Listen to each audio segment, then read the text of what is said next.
Welcome back to Pewdiepie. I'm Zui and I hope you enjoyed today's video. But before we get right into it, I'm obligated to remind you to click either the like or dislike button, commenting something down below, and of course sharing the video so more people can see and enjoy it. This is very important as it helps with the YouTube algorithm. I want you to know that your help is greatly appreciated.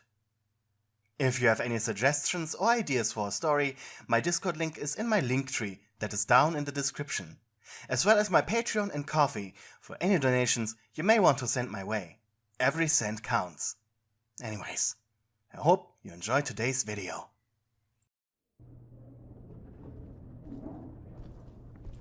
Bakugou walked through sterile white halls. The smell of chemicals was in the air. He'd be lying if he said he didn't make him feel a little lightheaded. In his way were multiple scientists in hazmat gear, while some were just in cloaks, pondering over clipboards, or just chatting with one another. But none of them had failed to wear the orange armband, like a sign of danger. It proudly hung from their upper arms. He quietly shook his head, focusing his gaze from the people to the reflective ground. So perfectly clean, it was difficult for him to walk in a way his boots wouldn't squeak.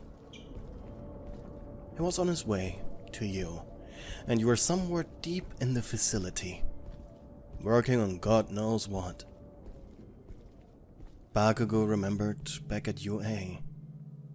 The two of you were friends. Well, maybe a little more. He loved you and you didn't love him, which had of course changed rather abruptly. It was in your second year when you had just turned 18, when you received a letter of recommendation for the GDE, the Global Defense Effort. That was certainly big news, especially now.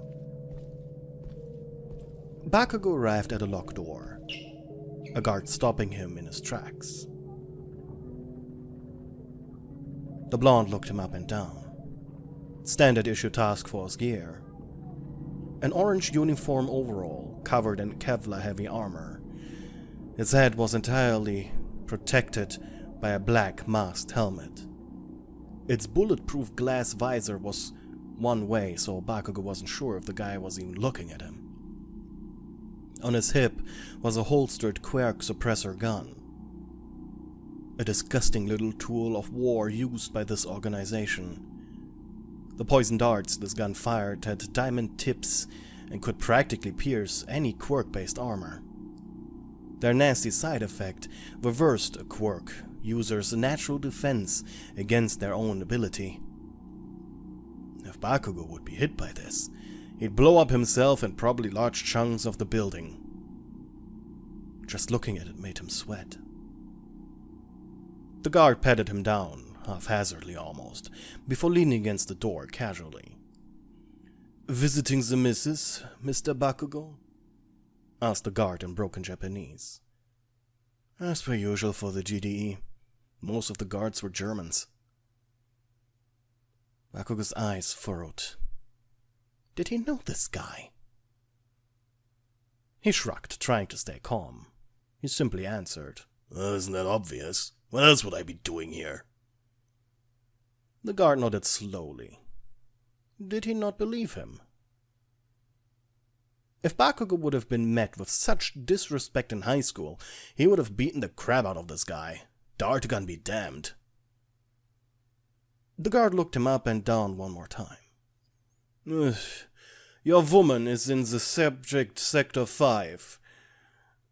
For eradication." Bakugou blinked. Wait, since when were you on execution duty? Thanks. The guard opened the door for him by swiping his keycard. "Have fun, but not too much. Please keep it very professional." Bakugou shuddered as the door closed behind him. It was 20 years ago when the Germans signed a contract with the government of Japan, a sort of peace treaty that allowed them to build these facilities in their territory. Publicly, it was for research and development, both countries being highly interested in the exhilarationism of their transhumanistic agendas. But in reality, all it turned out to be was holding facilities for undesired quirk users, in an attempt to hold the quirk singularity that was fast approaching. However, considering the large amount of unlivable areas in the United States after the emergence of quirks, maybe this was an evil that needed to exist. But execution duty for you? That was something he didn't see coming. He followed signs on walls to Sector 5. Now that he was in something he'd consider the back rooms of the building, the scenery had changed drastically. The pristine shell of the building had given way to industrial metal, hospital-esque tile floors, and loud banging against security doors, shouting, crying, and yet still, the emotionless chatter of the workers around him was ever present. Bakugou stopped in front of a door. He gulped. Written on a sign in front of him was the simple text, "Termination Room." The two guards before him looked at him, just as disgusted as the previous one. They weren't letting him pass. What the hell were they hiding from him?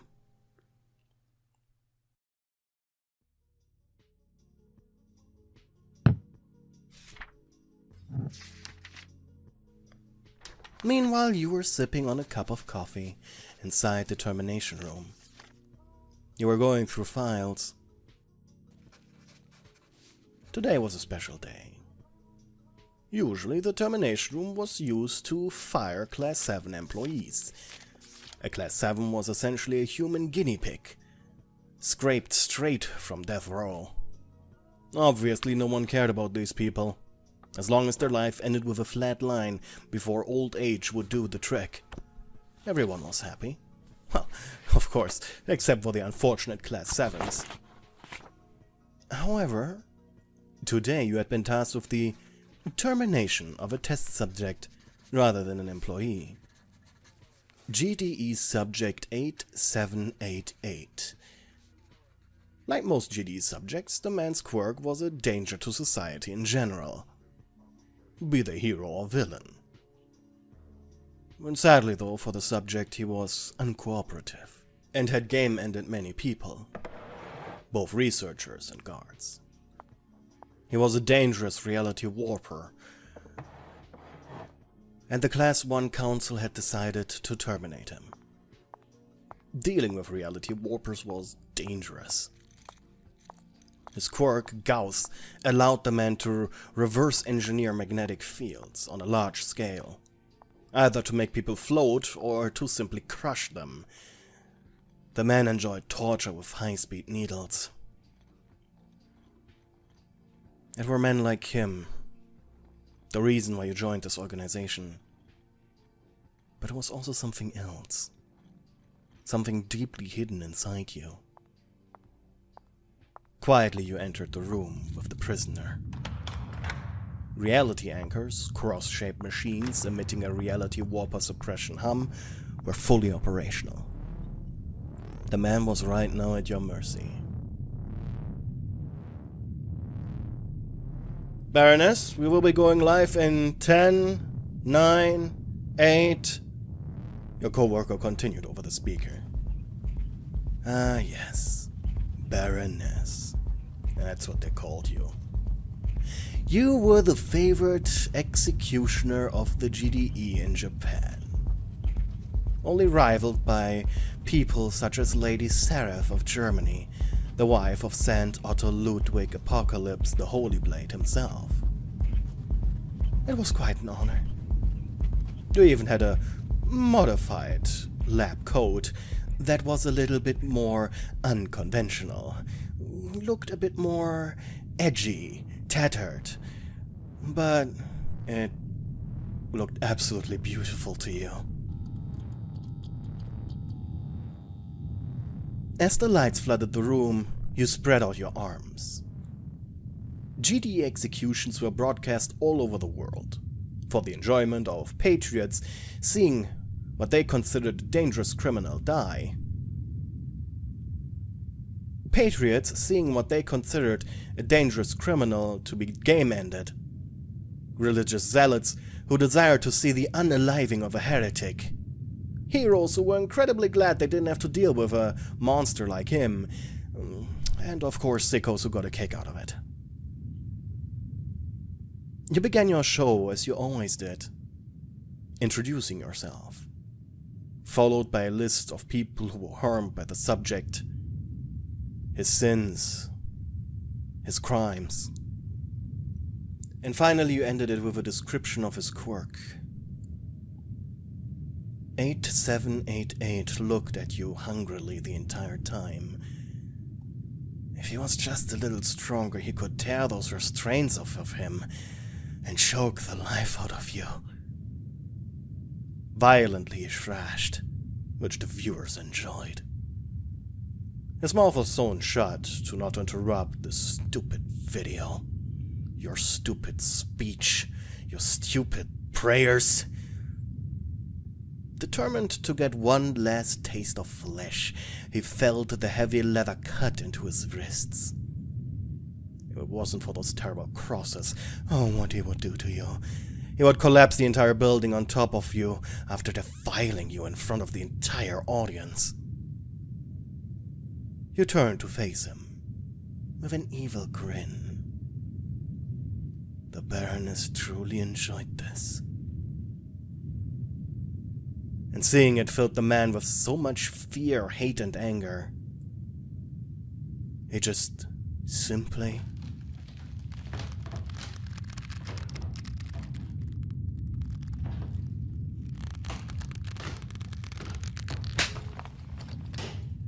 the leather belt snapped off, and like a wild animal the prisoner broke loose.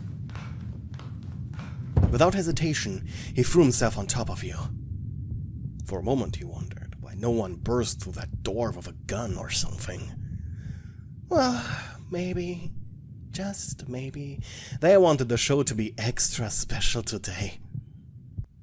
His right hand wrapped around your windpipe as his other groped your chest violently. He didn't need to restrain a tiny thing like you. Of course not, he would simply overpower you.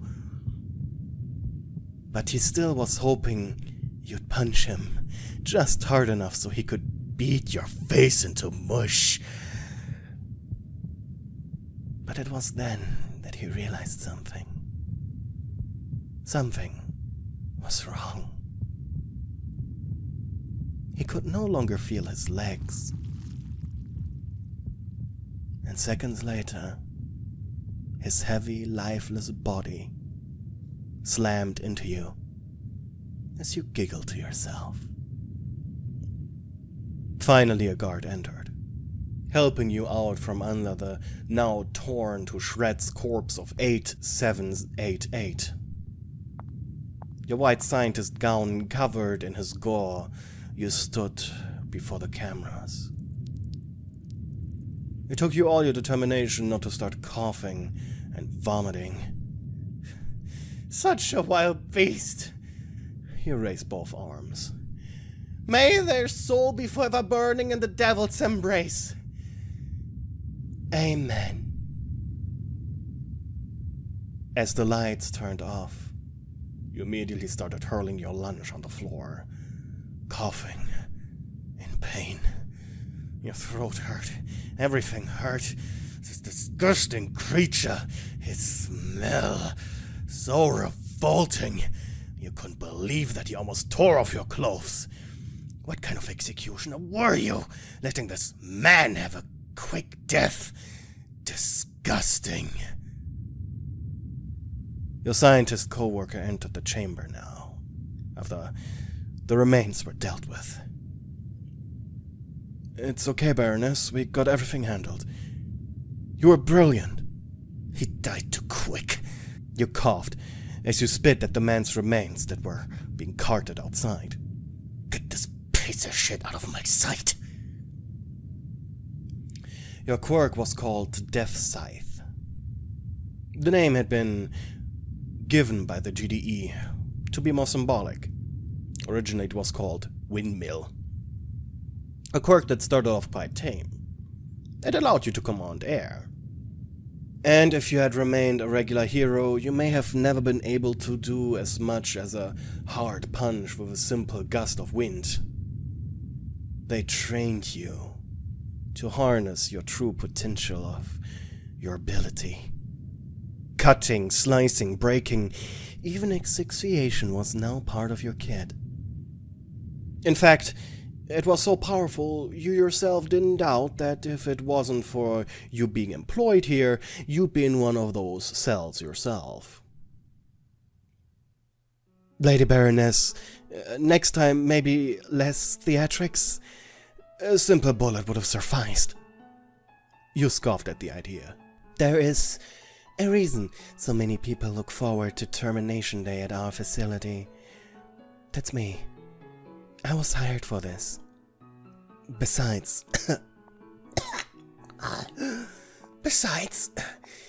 it's why we get those monetary bonuses from the big shots. So don't tell me how to do my goddamn job. I'm not telling you how to do yours. Your growl made the researcher take a step back. Vicious as always, Lady Baroness. As you re-entered the observation room, your co-worker spoke up again. By the way, your husband? Boyfriend? Boy toy? He stopped guessing, out of respect. Well, he's outside. Immediately ceased all movement. Bakugou is here? Yes? What's wrong? Shit! Shit! You were panicking. Your entire body was covered in gunk. Your face, your hair, your clothes, everything. What's wrong? He doesn't know I do this! Chuckles followed. Hey, don't you dare laugh at me! I'm sorry, but you're the most famous executioner of Japan. How does he not know that? You sighed. He doesn't watch GD broadcasts. He calls it fascist propaganda. Which, admittedly, it kinda is, but if he knew he'd break up with me. Your co-worker's eyes widened. He never expected you to be able to show emotions like this. He then pointed at a nearby broom closet. How about I get you a clean uniform? So you can change. And you can clean yourself up. He pointed at a sanitation area with a sink and soap. You looked at the man in surprise before smiling. Well, didn't expect such help from you. Thank you, Dr. You paused and looked at his name tag. Baroness, we have been working together for 3 years. I'm not good with names, just give me a second. Anyways, thank you, Dr. Flagellum. The man nodded before leaving the room. Dang it. Why the hell was Bakugou here? As far as Katsuki was concerned, you worked at quirk development, meaning you showed less dangerous GE subjects how to use their quirks for good intentions. Which, yes, that was what you were normally doing, but your bloodlust was obvious. At least to the big shots, and the GDE, they had simply decided you would get this side job. Not that you minded. It was just something Bakugou was absolutely not allowed to know. As you haphazardly cleaned up your face, Dr. Flagellum returned, his face immediately turning red. Take a picture, why don't you? You huffed. You were in your underwear, washing your hair. Lady Baroness, I'm not sure if you're joking, so,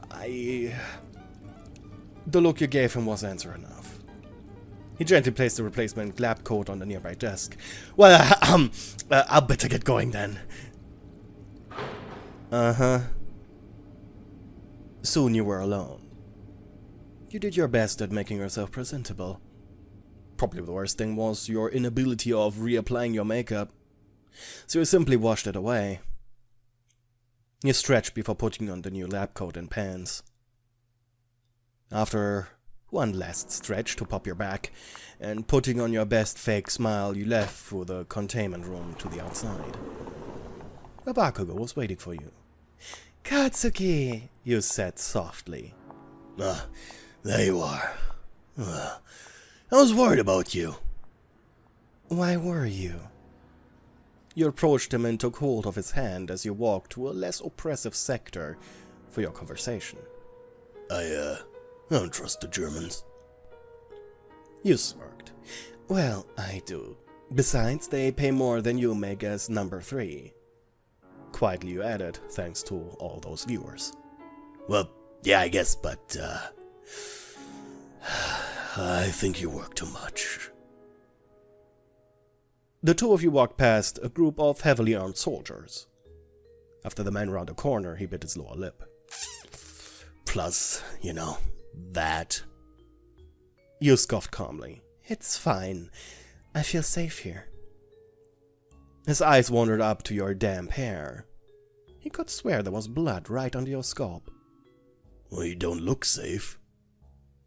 You gave him a confused look, and immediately his hand was combing through your hair.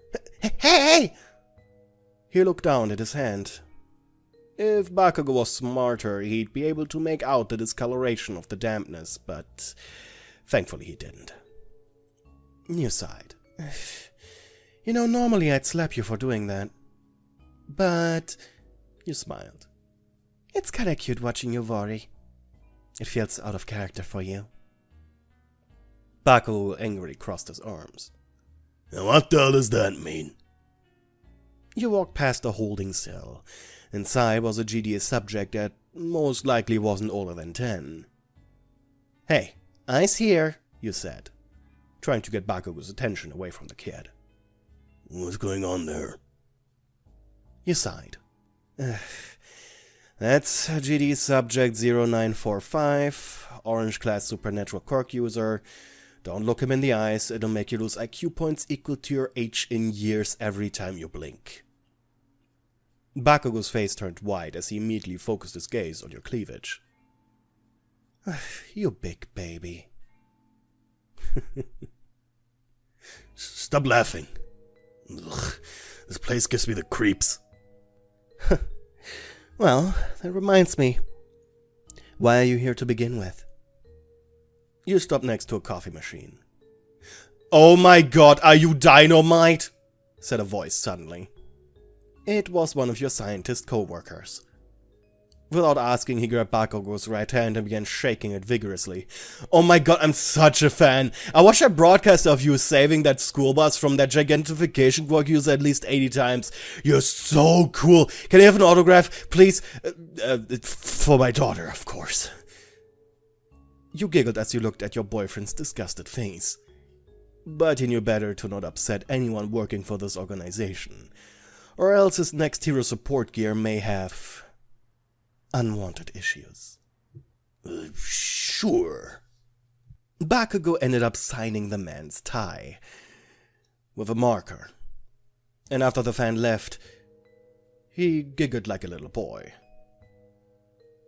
The focus then returned to why he was here to begin with.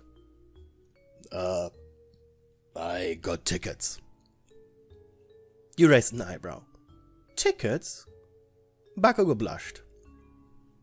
Yeah, the last time you fell asleep on the couch, your phone didn't go on standby yet when I came in and, well, you were typing up stuff into your timetable app and I noticed in a few weeks, it's your vacation, so I ordered tickets. You tapped your foot on the floor annoyed. You snooped in my phone? Hey, it was for a good reason. I mean... Okay, how about this? See the vacation as a way of me apologizing for it. Where are we going? Bakugou made a proud and dramatic pose. We're going to Hawaii. Your eyes widened. Hawaii was probably the only US territory that hasn't been ravaged by the American economic downfall when quirks first manifested. And it was your dream to get a nice crispy tan on one of their beaches. Ever since that annoying show-off Momo spent her summer holidays there in high school. "I'm so in!" you shouted. Wrapping your arms around your boyfriend, you squealed excitedly.